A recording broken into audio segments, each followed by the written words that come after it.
Hey, it's your boy Sergeant Hooked on Engines talking about this week's new episode of Kamen Rider Revice. Oh my god, episode 9. Um, whew. To me, similar to Zenkaiger, this is getting to a point where it's like every episode keeps one-upping the one before.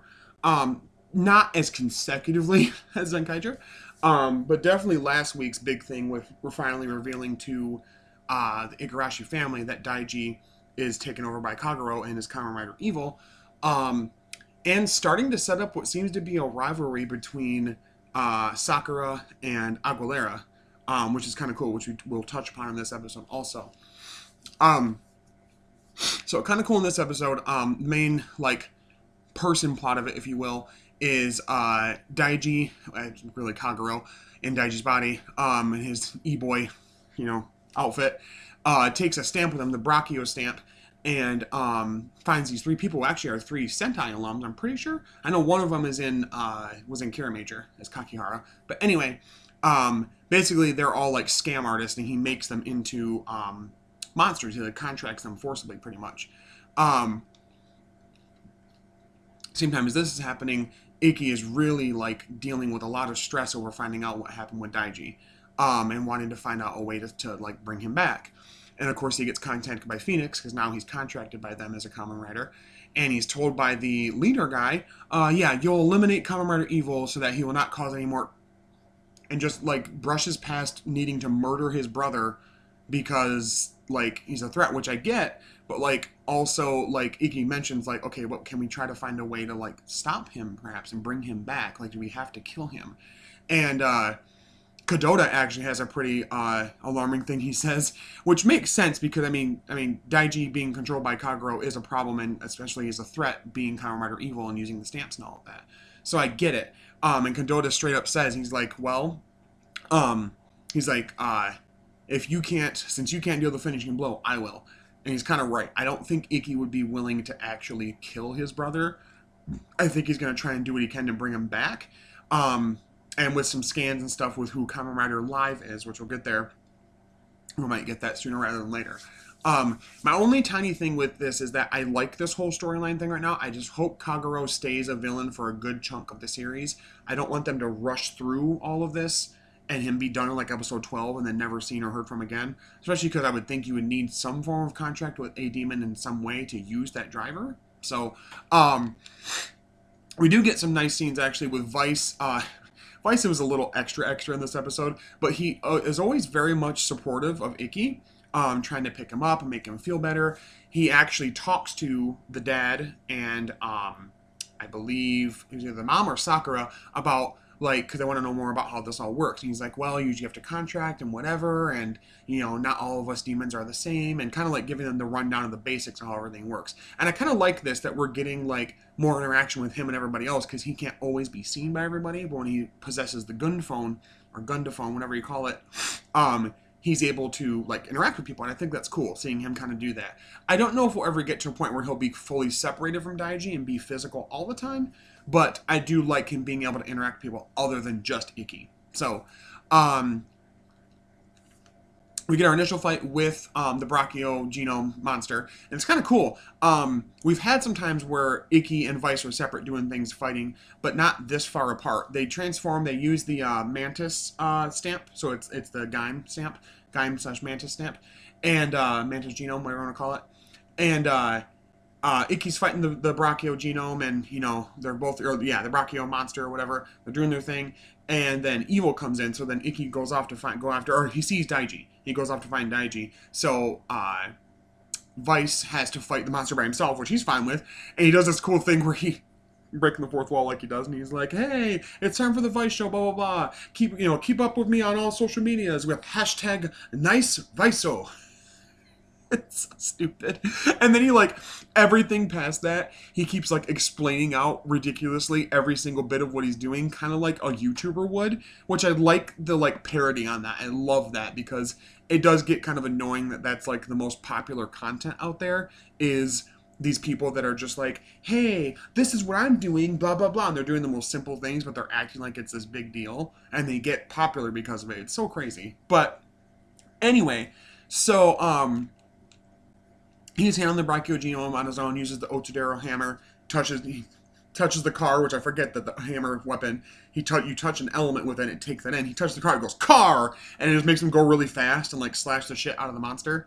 Um, and so Daiji and Ikki are fighting. Ikki's trying to say, Kagero, let him go, blah blah blah, and he's not this isn't his doing. And he's like, what do you mean? He's like, what are you talking about? He's like, no. He's like, he basically tells Ikki that, that Daiji from a young age has had like issues here and there with Ikki, and that he's the manifestation of that. And it wasn't until he saw Ikki transform and then be contracted fully through Phoenix as a Kamen Rider that Kagero grew to full strength and was able to take control. So it's almost like he's trying to like, again, that thing I like about Kagero as a villain, he's very manipulative. He like tries to like randomly take blame and place it on other people, especially with Ikki and this whole thing.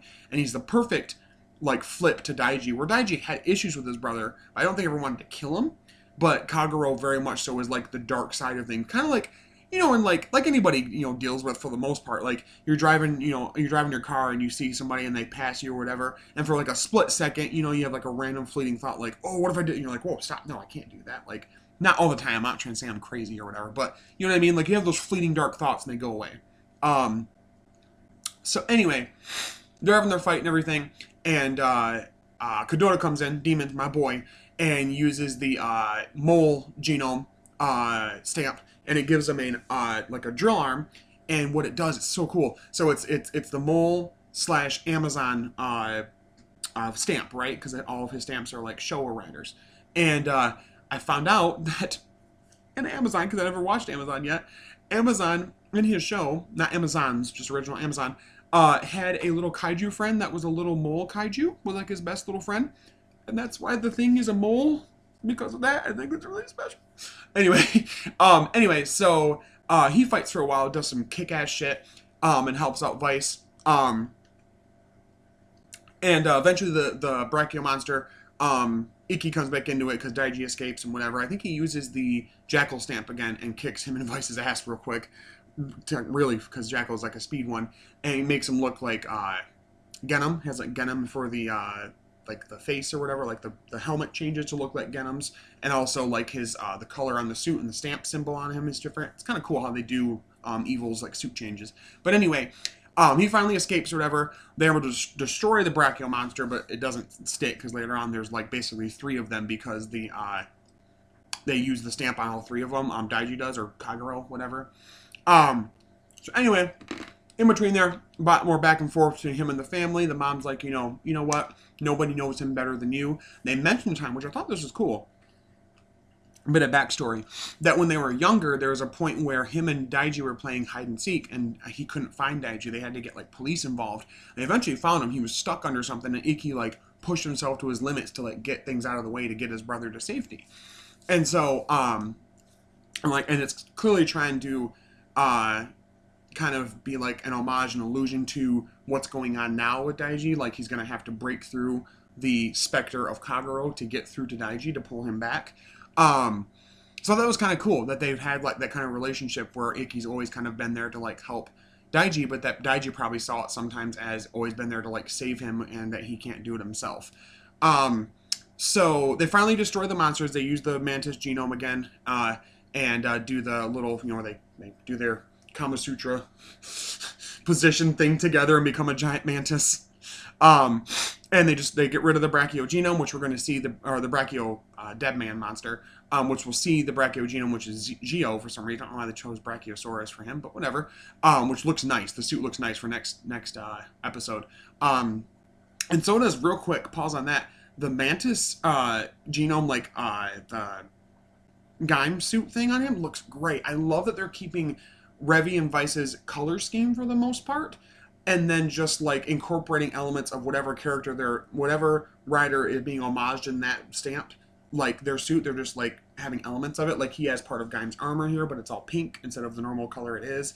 Vice even has things on his helmet that looks like Gaim's suit, and the weapon that he uses actually with it is looks like the Sonic Arrow thing from the Genesis driver stuff. So anyway, eventually clearly Kagero comes back into it. They fight again, and he tells him that you don't have the balls to destroy me. Like, do it, fine, I want you to do it. And he actually starts doing a stamping finish, and then we end the episode right there. So kind of on a cliffhanger. I think that's a really good way to end this. I'm hoping that this can go on a little longer because I'm really liking this drama between him and his brother, especially because it's been confirmed through scans that Daiji will also be Kamen Rider Live. So the rumor was true. Evil and Live were both rider names, were true, like actual confirmed names.